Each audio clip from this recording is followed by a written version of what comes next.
maka terdakwa harus menyatakan telah bersalah terbukti secara sah menyatakan bersalah melakukan tindak pidana sebagaimana dalam dakwaan alternatif dakwaan kedua alternatif pertama. Menimbang bahwa dalam persidangan majelis tidak menemukan hal yang dapat menghapuskan pertanggungjawaban pidana baik dengan alasan pembenaran atau pemaaf, maka terdakwa harus mempertanggungjawabkan perbuatannya.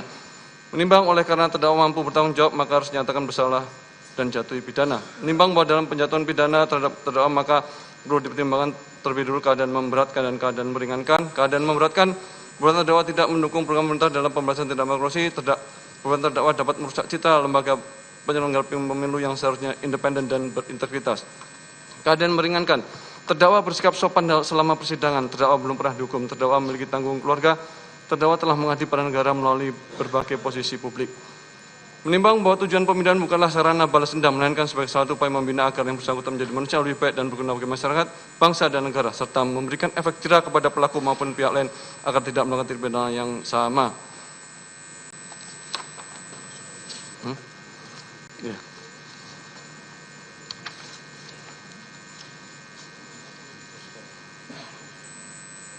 Menimbang bahwa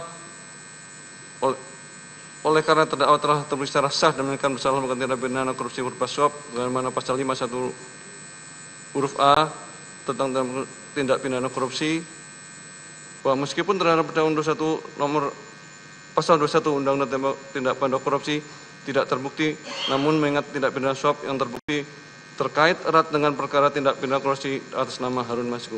Menimbang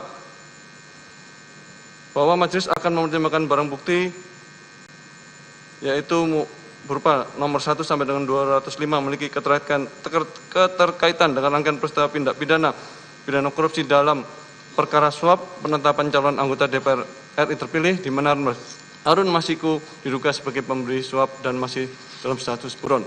Menimbang bahwa sesuai dengan tuntutan umum dan untuk kepentingan pembuktian dalam Harun Masiku yang masih dalam proses penyidikan, maka seluruh barang bukti tersebut diperlukan sebagai alat bukti.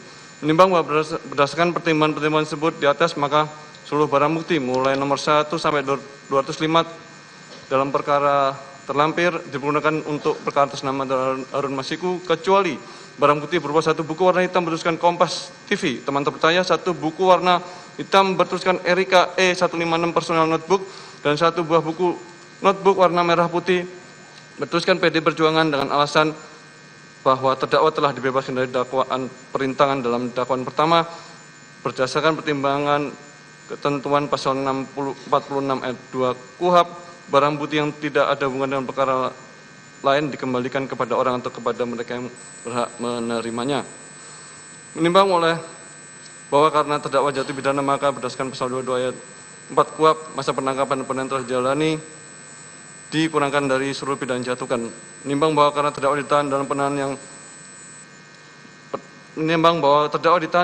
dan penahanan terhadap terdakwa dilandasi alasan yang cukup, maka perlu ditetapkan agar terdakwa tetap berada dalam tahanan.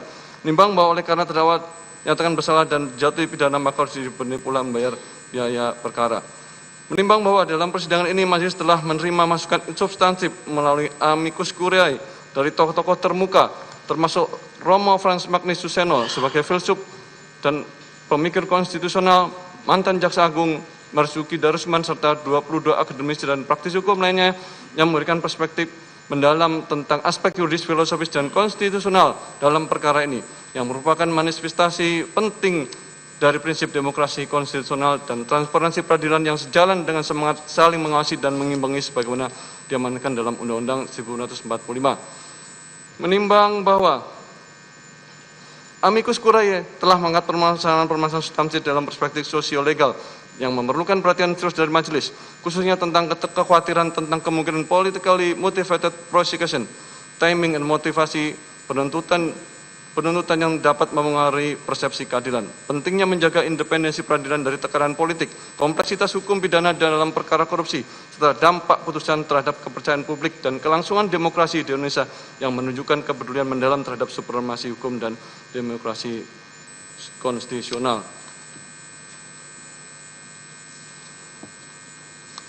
Menimbang bahwa majelis mengapresiasi semangat kepedulian konstitusional yang ditunjukkan para tokoh dalam amicus curiae dan menegaskan bahwa independensi peradilan yang sejati bukan berarti isolasi dari keprihatinan sah masyarakat, melainkan kemampuan untuk mengambil keputusan yang objektif, tidak memihak dan berdasarkan hukum tanpa terpengaruh oleh tekanan politik, kepentingan golongan atau motivasi di luar pencarian kebenaran dan keadilan, di mana majelis telah menerapkan prinsip dalam keraguan menguntungkan terdakwa tidak hanya terhadap fakta-fakta substantif, tapi juga terhadap aspek-aspek prosedural.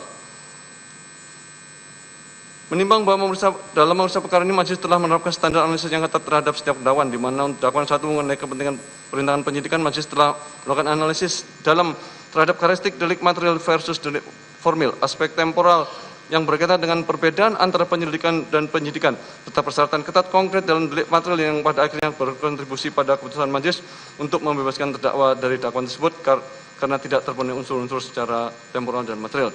Menimbang bahwa sebaliknya, keputusan majelis untuk menyatakan terdakwa terbukti bersalah dalam dakwaan hudang naisab didasarkan pada terpenuhi seluruh unsur dakwaan secara sah dan menekan melalui minimal 2 alat bukti yang valid dan keyakinan majelis yang diperoleh melalui proses pemeriksaan yang objektif dan komprehensif, di mana majelis menganalisis secara komprehensif unsur-unsur penyertaan kualitas alat bukti komunikasi elektronik dan standar pembuktian kesengajaan dalam konteks tindak pidana korupsi yang menunjukkan bahwa majelis benar-benar independen dan objektif dalam menilai setiap aspek perkara tanpa terpengaruh oleh tekanan dan opini dari pihak manapun.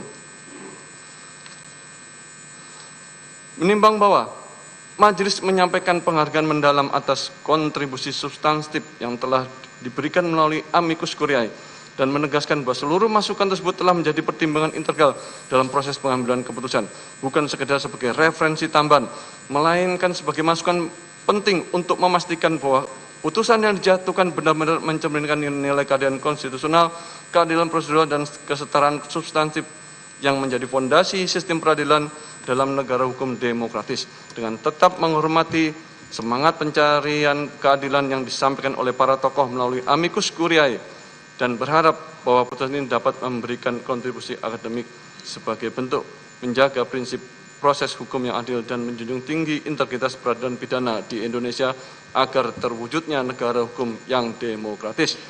Mengingat pasal 5 ayat 1 Undang-Undang Tindak Pidana Korupsi, junto pasal 5 ayat 1 ke 1 KUHP, junto pasal 64 ayat 1 KUHP, dan Undang-Undang Nomor 48 tahun 2009 tentang kekuasaan kehakiman, Undang-Undang Nomor 8 tahun 1991 tentang hukum acara pidana, serta peraturan perundang-undangan lainnya yang mengadili berkaitan dengan perkara ini. Mengadili, 1. Menyatakan terdakwa Hasto Kristianto tidak terbukti secara sah dan menyatakan bersalah melakukan tindak pidana sebagaimana dalam dakwaan ke-1, dan oleh karena itu membebaskan terdakwa dari dakwaan ke-1 tersebut. 2. Menyatakan terdakwa Hasto Kristianto terbukti secara sah dan menyatakan bersalah melakukan tindak pidana turut serta melakukan tindak pidana korupsi berupa pemberian suap secara bersama-sama dan berlanjut sebagaimana dalam dakwaan kedua alternatif pertama. Menjatuhkan pidana kepada terdakwa Hasto Kristianto dengan pidana penjara selama 3 tahun dan 6 bulan dengan pidana denda sebesar 250 juta dengan ketentuan apabila denda tidak dibayar diganti dengan pidana kurungan selama 3 bulan. Menetapkan masa penangkapan dan penahanan telah jadi terdakwa dikurangkan pidana yang dijatuhkan, menetapkan terdakwa tetap ditahan, menetapkan barang bukti dari nomor 1 sampai 205 digunakan dalam perkara atas nama Terhadap Harun Masiku kecuali 1 buah buku warna hitam bertuliskan Kompas, 1 buku warna hitam bertuliskan Erika E156 personal notebook, 1 notebook warna merah putih bertuliskan PD Perjuangan dikembalikan kepada terdakwa. Membebankan kepada terdakwa untuk membayar perkara sebesar Rp7.500. Demikian diputus dalam sidang permusyawaratan Majelis Hakim Pengadilan Tindak Pidana Korupsi pada Pengadilan Negeri Jakarta Pusat pada hari Senin 21 Juli 2025 oleh Rosramanto SHMH selaku Hakim Ketua, Sunoto SHMH, dan Hakim Ad Hoc Tindak Pidana Korupsi Dr. Sigit Herman Binaji SHMH masing-masing sebagai hakim anggota yang diucapkan dalam sidang terbuka untuk umum pada hari Jumat 25 Juli 2025 oleh Hakim Ketua dengan didampingi para hakim anggota tersebut, dibantu oleh Panitia Pengganti Pengadilan Negeri Tindak Pidana Korupsi pada Pengadilan Negeri Jakarta Pusat setelah dihadiri oleh penuntut umum pada Komisi Pemberantasan Korupsi dan terdakwa didampingi dengan para penasihat hukumnya. Demikian putusan yang dijatuhkan Majelis Hakim. Atas putusan ini saudara terdakwa mempunyai hak: 1. Menerima putusan, 2. Menolak dengan mengajukan upaya hukum, 3. Berpikir pada waktu 7 hari. Apabila tidak menentukan sikap dalam 7 hari, dianggap menerima putusan. Ketentuan yang sama berlaku juga untuk penuntut umum.